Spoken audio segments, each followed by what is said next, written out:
Bonjour, ici Pascal Bellil, l'éclaireur. Aujourd'hui, je voulais vous parler d'un sujet qui m'est venu à l'esprit comme ça, parce que j'ai vu beaucoup de personnes autour de moi, dont même moi, là, à l'occasion. J'ai vu beaucoup de personnes avoir ce comportement-là, c'est celui de s'oublier pour plaire aux autres, OK? Vraiment, il y a beaucoup de monde qui fait ça. Dans le fond, je pense qu'il faut faire attention à ce comportement-là qu'on peut avoir. Il y a beaucoup de monde qui vont le faire parce que ils vont vouloir plaire aux autres, OK? Il y en a d'autres qui vont vouloir faire plaisir aux autres. D'autres vont s'oublier parce qu'ils ont peur de décevoir les autres. Fait qu'ils vont carrément s'ignorer, s'oublier. Il y en a d'autres que ce qu'ils ont peur de faire, c'est de contredire les autres, pour pas avoir à discuter. Ils veulent éviter les conflits à tout prix. Alors, ils vont se taire, ils vont laisser les autres s'affirmer, puis eux autres, ils vont rester en retrait.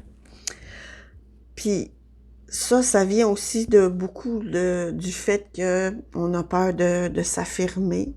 Alors, on préfère se taire plutôt que d'entrer en conflit avec qui que ce soit. Il y en a d'autres aussi qui pensent que ce qu'ils disent, ce qu'ils pensent, ce qu'ils sont est insignifiant. Alors, ils se disent, plutôt que de faire rire de moi, de toute façon, ce que j'ai à dire, ça va intéresser personne. Donc, vaut mieux me taire. Donc, beaucoup de monde pense comme ça. Beaucoup de gens s'effacent de peur de prendre de la place, de peur de choquer, de peur de se trouver devant une situation où ils ont à contredire ou à discuter avec les autres. Beaucoup de gens ont cette peur-là à l'intérieur d'eux autres. Puis moi, je vous inviterais vraiment à faire attention à ça, puis à essayer de vous observer quand ça vous arrive, OK? Parce que de trop vouloir plaire aux autres, eh bien, vous vous ignorez vous-même, OK? Vous manquez de respect, vous donnez pas votre opinion alors que tout le monde a quelque chose d'intéressant à dire. Tout le monde a sa valeur, tout le monde a tout le monde peut apporter quelque chose de constructif dans une conversation. Puis, c'est souvent les gens qui osent pas s'affirmer, qui ont beaucoup de choses à dire, mais ils gardent tout à l'intérieur d'eux autres parce que c'est comme leur jardin secret. Ils veulent pas le partager avec les autres, ils pensent que de toute façon, ça va intéresser personne. Donc, ce que j'invite à faire à toutes ces personnes-là qui ont cette tendance-là, c'est d'apprendre à se respecter, OK? De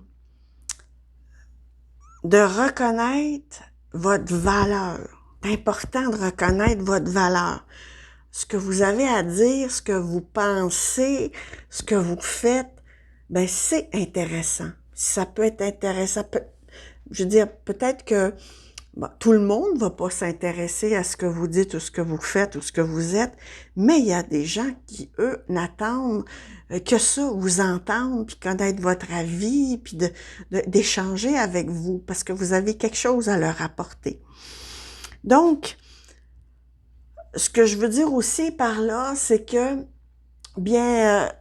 faut pas non plus tomber dans le contraire. Tu sais, il y a des gens qui sont timides, puis là, on va leur dire, ben non, affirme-toi, mais là, je vous dis pas non plus d'écraser les autres. C'est c'est de dire ce que vous avez à dire dans la diplomatie, dans le respect de ce que l'autre pense, mais quand même de vous exprimer, de dire ce que vous avez à dire parce que on attend ça de vous, les gens timides. On vous attend, on a envie de vous écouter. Ensuite, donc, souvent aussi, les gens qui sont timides, quand ils se retrouvent devant une personne qui est un petit peu dominatrice, ben pour pas rentrer en conflit avec elle, ben ils vont se taire. Mais ça aussi, c'est un peu dangereux parce que si vous acceptez tout ce que les autres vous disent parce qu'ils s'affirment, puis ils vous écrasent, puis ils vous laissent pas parler, ben là, vous manquez une occasion de montrer, de vous affirmer. Puis de vous affirmer, c'est pas à votre tour d'écraser l'autre ou quoi, non. Mais c'est au moins, c'est de confirmer ce que l'autre vous dit, comme quoi vous l'avez compris, puis vous pouvez lui dire si vous êtes d'accord, si vous êtes pas d'accord, puis là, après ça, vous dites ce que vous avez à dire, OK? Tu sais, ça peut se faire simplement comme ça. Parce que les gens sont, soit ils disent tout ce qu'ils ont à dire, soit ils disent rien du tout parce qu'ils ont peur de s'affirmer. Puis finalement, on se rejoint pas du tout. Donc, il faut trouver un juste milieu entre écraser les autres puis se faire écraser. C'est pas bon non plus. Il faut... Fait que les gens qui parlent trop, ben, apprendre à écouter. Puis les gens qui écoutent, euh, et les gens qui écoutent trop, ben, apprendre à parler. Hein? Une espèce de changement de perspective. Donc, c'était cette pensée-là que j'avais en ce moment. Puis je pense que à cette période-ci de l'année, en tout cas avec les énergies qu'il y a, je pense que c'est important d'apprendre à s'exprimer puis à dire ce qu'on a à dire. Parce que si vous acceptez tout ce que le monde vous dit sans rien dire, ben vous allez à un moment donné vous sentir frustré. Parce que frustré, incompris, malheureux, dépressif même, parce que vous allez avoir l'impression que les échanges sont toujours à sens unique. Puis ça, c'est pas sain, là, c'est pas équilibré. Donc, voilà, c'est à peu près ce que j'avais à dire, là. C'était juste une idée comme ça. Je sais pas si ça peut vous donner des idées de réflexion à ce sujet-là. Mais voilà. Donc, c'était ma petite capsule sur s'oublier pour plaire aux autres. Ben, c'est quelque chose auquel il faut réfléchir. Donc, voilà. C'était Pascal Bellil, l'éclaireur. Passez une belle semaine, puis à la prochaine!